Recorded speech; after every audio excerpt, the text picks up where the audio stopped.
भरता दोष ना कुणाचा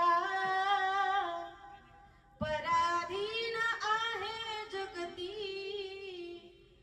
पुत्र मानवाचा दोष ना कुणाचा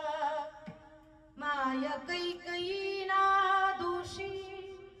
नभे दोषितात राज्य त्याग कानन यात्रा सर्व कर्म जात खेळ चालला से माझा पूर्व संचिता